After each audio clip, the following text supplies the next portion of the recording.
네, 안녕하세요. 오늘은 성능 테스트 세 번째 강의입니다. 제가 지난 두 개의 강의를 봤는데 조금 설명이 미흡한 부분도 있고 좀 중구난방인 부분들이 있어서 이번엔 PPT로 간단하게 정리를 해봤습니다. 또한 영상은 10분을 넘지 않도록 하겠습니다. 되도록 10분을 넘지 않겠습니다. 이번 강의에서는 세 개 정도를 보려고 하는데요.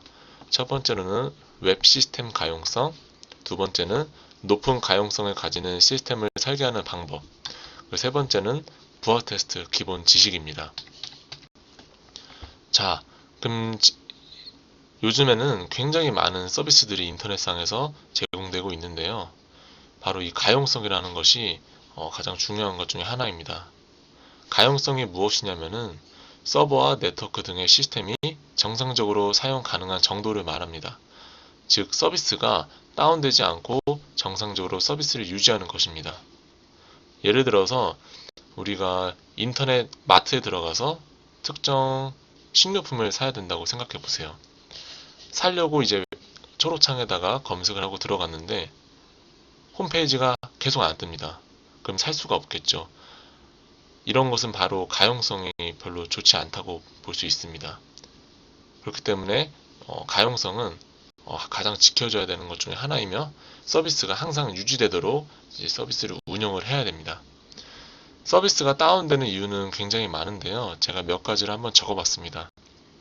네트워크 장애, 전원 장애, 하드웨어 문제, 소프트웨어 오류, 서비스 점검 시간 등 굉장히 많은 오류가 있지만 요즘에는 클라우드를 많이 쓰기 때문에 옛날 온프레미스, 그러니까 IDC에다 직접 다 구축을 하는 그런 시절보다 하드웨어나 이런 전원 장애 문제는 조금 신경을 덜 써도 되는 부분인 것 같아요.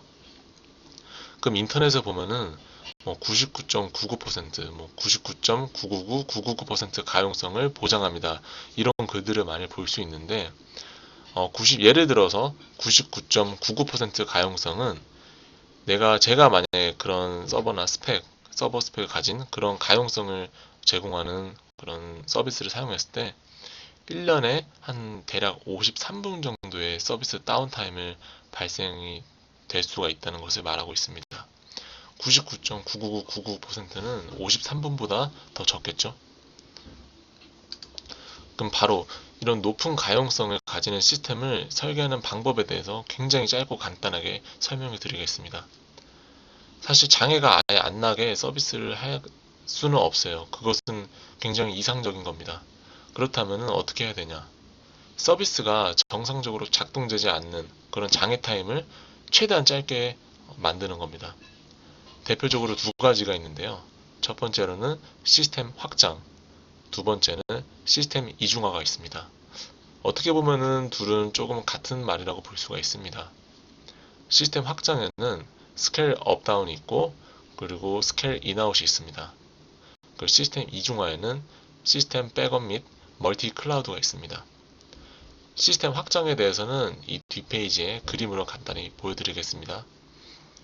시스템 이중화는 우리가 운영하고 있는 그런 아키텍처 시스템을 똑같이 백업해서 다시 하나 뒷단에 배치시키는 그런 구조이고 요즘에는 뭐 AWS를 많이 쓰는데 이 AWS만 종속되는 것이 아니라 똑같은 그런 아키텍처 시스템을 뭐 오라클이나 MS 애저 같은 데도 똑같이 올려서 이 멀티 클라우드 형태로 운영하는 대기업들도 많이 있습니다.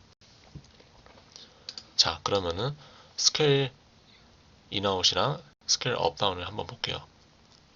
스케일 아웃은 말 그대로 제가 이렇게 만약에 EC2, M3 미디엄 스펙을 가진 EC2 두 개를 원래 운영하고 있었는데 사람들이 굉장히 많이 들어오고 있어요. 들어올 것이라고 예상이 돼요. 그러면은 똑같은 그런 스펙을 가진 인스턴스들을 이렇게 쭉쭉 수평적으로 늘려나가는 것입니다. 바로 이렇게 수평적으로 이 인스턴스나 서버 무언가들이 계속 늘려나가는 것은 스케일 아웃이고 스케일 인은 반대예요. 이렇게 수많은 인스턴스를 운영하고 있었는데 이 뭐 이벤트가 이제 끝났다 하면 이렇게 많이 운영할 필요가 없겠죠. 다시 원래대로 줄이는 과정을 스케일 인이라고 하고 이렇게 수평적으로 늘리는 게 있으면은 이렇게 수직적으로 늘리는 것도 있겠죠. 스케일 업은 바로 수직적으로 늘리는 과정입니다. M3 미디엄이라는 EC2 스펙을 가진 EC2를 운영하고 있었는데 특정 이벤트가 많이 발생했어요. 그러면은 R3 8X 라지의 스펙을 가진 EC2로 이 스펙을 업합니다. 바로 이게 수직적으로 증가시키는 방법이고, 스케일 다운은 다시 반대겠죠. 성능이 스펙이 좋은 이 서버를 다시 원래대로 이벤트가 끝났다던가 그런 상황에 다시 원래대로 돌이키는 겁니다. 좋은 스펙에서 다시 조금 더 낮은 성능의 그런 스펙으로 다운시키는 과정을 스케일 다운이라고 합니다. 자, 그럼 이번에는 부하 테스트 기본 지식에 대해서 한번 알아볼게요. 제가 앞선 강의들에서도 말씀드렸는데, 부하 테스트의 목적은 병목 지점과 같은 성능 이슈를 찾아서 시스템의 가용성을 높이는 것입니다. 그럼 요즘엔 제가 클라우드 환경을 많이 쓴다고 했잖아요. 그래서 클라우드 환경에 기반으로 성능에 문제를 줄 수 있는 것들에 대해서 한번 알아보겠습니다.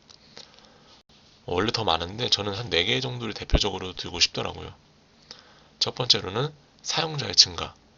우리 서비스에 굉장히 많은 사람들이 들어오고 있습니다.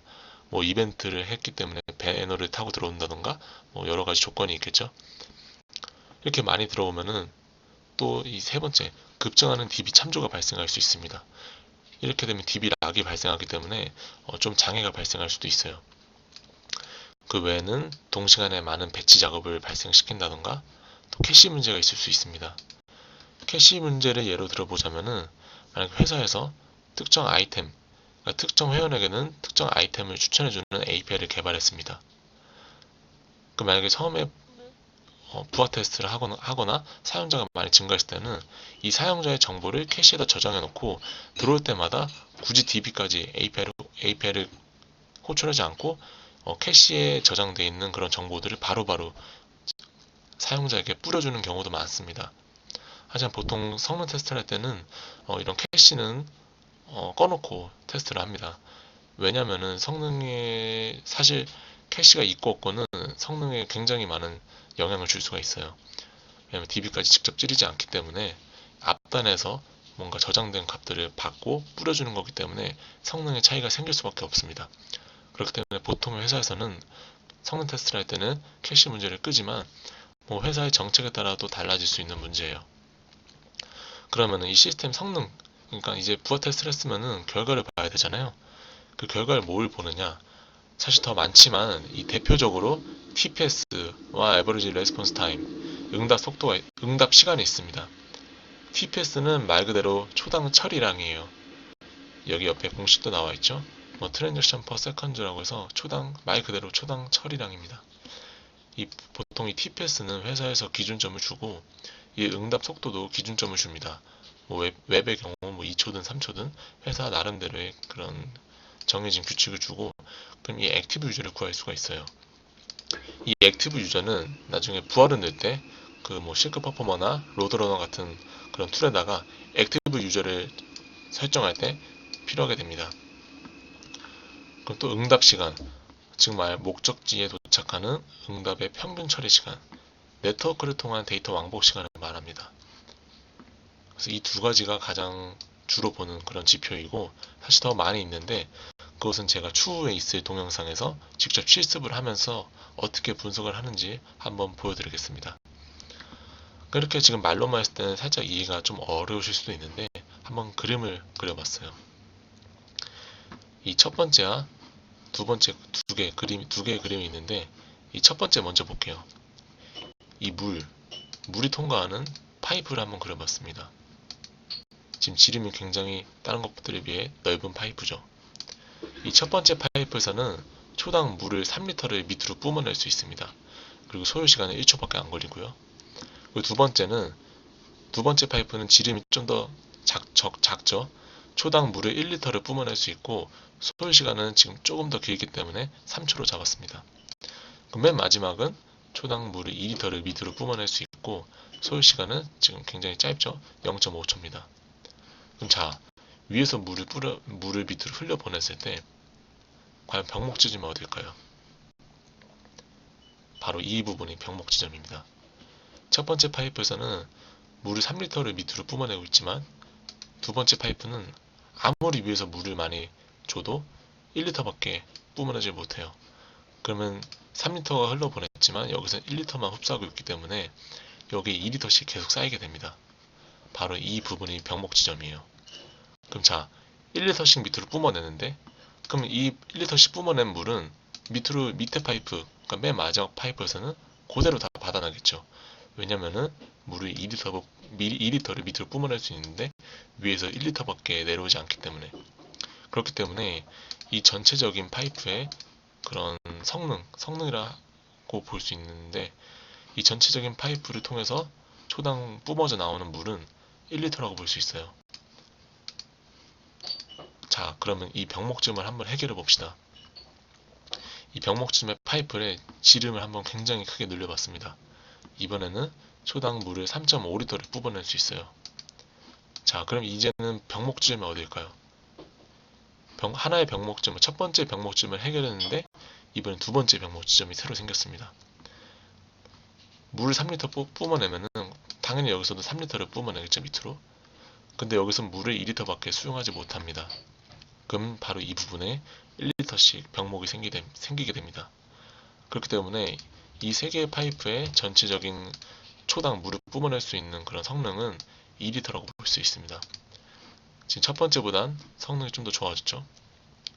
바로 이것이 웹페이지, 저희가 서비스하는 웹페이지를 성능 테스트하는 것과 똑같다고 볼 수 있습니다.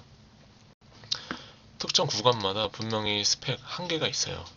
그런 부분들이 바로 병목이 발생하는 지점이고, 그런 병목 지점들 때문에 전체적인 성능이 문제가 되고 굉장히 종속적으로 움직입니다. 목적은 이런 병목 지점을 찾아서 계속 해결해 나가는 것입니다.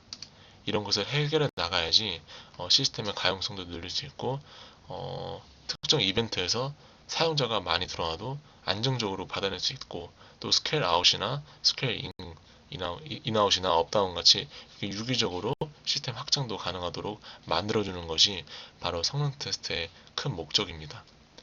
자, 오늘은 이렇게 간단하게 웹 시스템 가용성, 그리고 가용성을 어떻게 설계하는지, 그리고 부하 테스트의 완전 정말 기본적인 지식들을 한번 알아봤습니다.